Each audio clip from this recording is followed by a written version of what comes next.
Hello, welcome to B.T.F.O, or Brief Thoughts for Others. Today we'll be covering Cuckoo, the 2024 recent horror film. I just went and saw this in theaters this weekend. I guess week before you're hearing this. I'm trying to get more up-to-date films out as well as go through my back catalog. But so this film is really interesting. I definitely wanted to see it from like the moment that I saw a trailer. I think I saw a trailer just before Trap. I think is where I saw the trailer. And I didn't actually know when this was coming out, and so then I checked my movie app, and apparently it came out on the 9th of August, and so now it's doing its last showing, so I'd like to go see it again, but I'm not sure that I'll actually be able to, which is kind of unfortunate.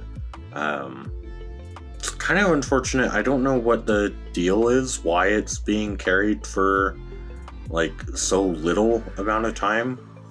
Because 2 weeks to me seems really short, especially for because around here we're talking most theaters are doing one showing a day, at 9:50 or 10:30 at night.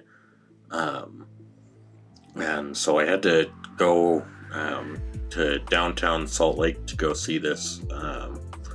But I will give a disclaimer here that I missed, I think, probably about the first 10 minutes of the movie. I don't think that was super consequential, but just know that anything that I say, if there's a whole bunch of added context in the first 10 minutes, then this could be all wrong, but I kind of doubt there was. I doubt that I really missed too much that I didn't pick up on while watching the film. But without further ado, I guess let's talk about the film. It's kind of interesting. So basic premise is that this girl, her parents are split up, and then I think she was living with her mom, but then her mom dies, and so she goes to live with her dad, and he's got a new family. Essentially, he's got a wife and a kid that he had with her. But so they're in Germany because apparently he's been asked to design a new resort for this wealthy guy who owns this resort out in Germany, and so they're being asked to basically stay at the old resort while they design the new resort. Which is kind of neat. I do wish some of the buildings looked a bit more modern-ish. Some of the actual lodges in the resort, those actually had kind of an older feeling to them, and that was nice. But especially near the end, and the house that the main family are staying in, they feel a bit more modern. It's not a huge issue, just a little bit of would have been kind of nice if they seemed older as well. But so basically they're all staying out here because the daughter, after the mom dies, gets sent to go live with her dad, and she doesn't really like it. She's not really fitting in. She doesn't know German, and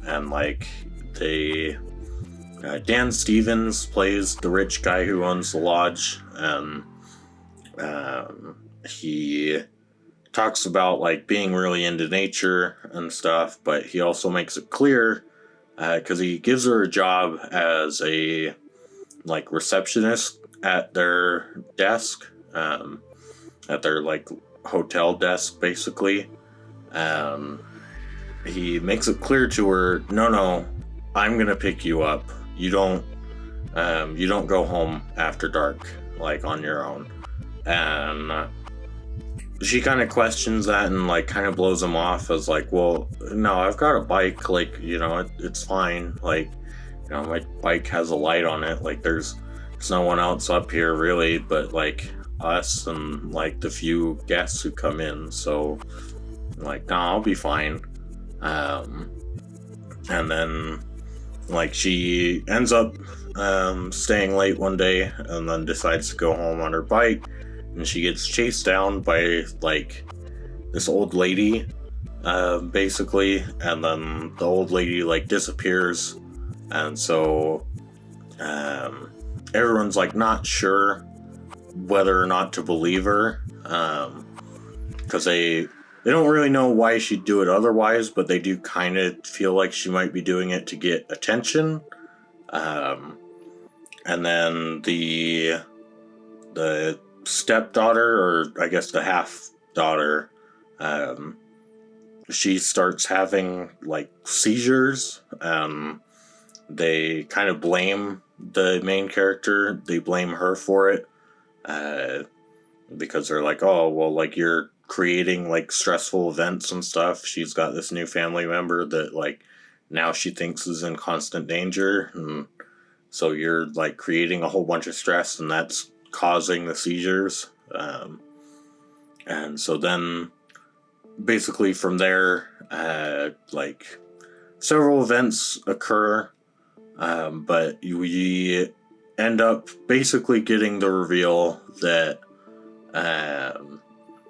the old lady is actually one of like, I think it's only like two or three of, I think they call them Homo Cuckoomungus or something. Now I'm just thinking of Dr. Phil Live, but Rancho Cucamonga. But no, they call them Homo Cuckoo something. But basically they're like this weird like human cuckoo hybrid thing, and so they can like make a noise with their throat, which is kind of cool because like they show this like really close-up shot of the different characters like throats, and they show it like throbbing back and forth really fast. But basically they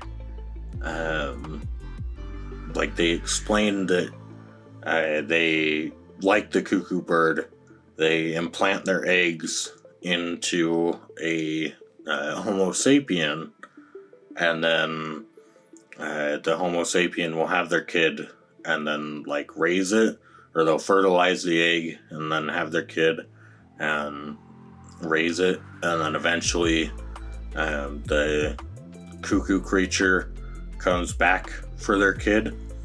And so they explain that the half-sister isn't, well, technically is a half-sister because the dad did fertilize the egg, but that she's not really human. And then you've got like this German cop who his wife was impregnated, but like part of their thing is that like it'll make you vomit after you've been impregnated, and so she was lying on her back and ended up dying because she like drowned in her own vomit, and which is kind of weird because the film kind of plays with that, like, oh, that's actually a relatively common occurrence.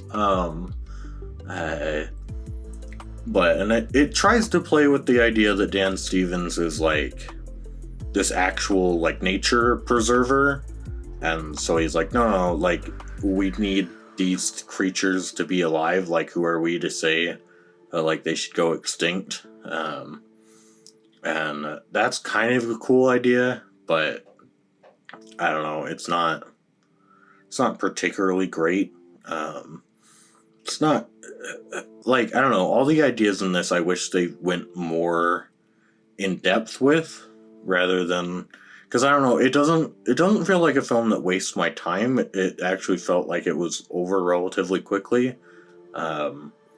But it felt like a lot of these concepts I wish we'd go a little deeper in, because it feels like it builds up the horror aspect of the movie a lot more than it does like any of the philosophical concepts that they're going for, which is kind of a shame, because they're like, it could be really neat to explore.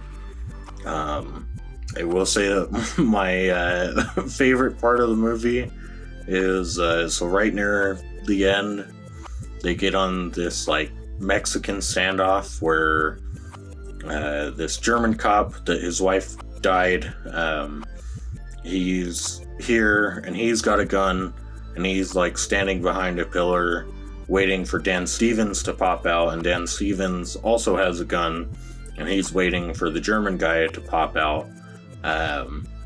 And main character lady, she comes in the room and like she tries to tell Dan Stevens that like, hey, look, your experiment's over, okay? Like, you know, this is done. I just killed the last like lady, so you need to let me and my sister go.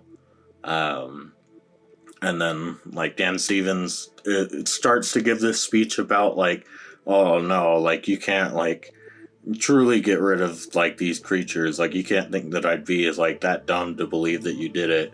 And then she just throws out the like bloodied wig of the creature onto the ground, and the German guy sees it and just starts fucking laughing, and like just has this real genuine like outburst of laughter at like just realizing how fucked Dan Stevens is at this point. I found that to be really funny. That's a really nice payoff. That like for how little, because that's one of the things that I kind of criticize the film for, is that other than the main character, not a whole lot of depth is given to a lot of the other characters, to the point where some scenes the dialogue is kind of awkward, where like there's one scene in particular right before she opens the package from her mom's house, but where like the scene wants you to believe that tensions are really high, but none of the dialogue is really conveying that. Like everyone kind of overreacts to everything that everyone like is saying in a way that feels a little unnatural and forced. But overall, I thought the film was fine. If you're interested, I'd recommend checking it out. I don't know if I'd really like recommend it too much, but if you think it sounds interesting, then yeah, I'd go give it a check out. But I think that's about it for what I have to say. I guess the ending, I was a little iffy on. I don't think they give us enough context to know whether the decision the main character makes is like a good decision or a bad decision. And I think that's part of it, that it's supposed to be like ambiguous. You're supposed to ask whether or not that was a good thing or a bad thing. But I don't know, I kind of wish that there was more context on both sides. Because right now it's like, well, I feel like I have too little information to be able to decide that. But yeah, no, that's about all I have to say. So as always, I hope you enjoyed the video, and bye bye.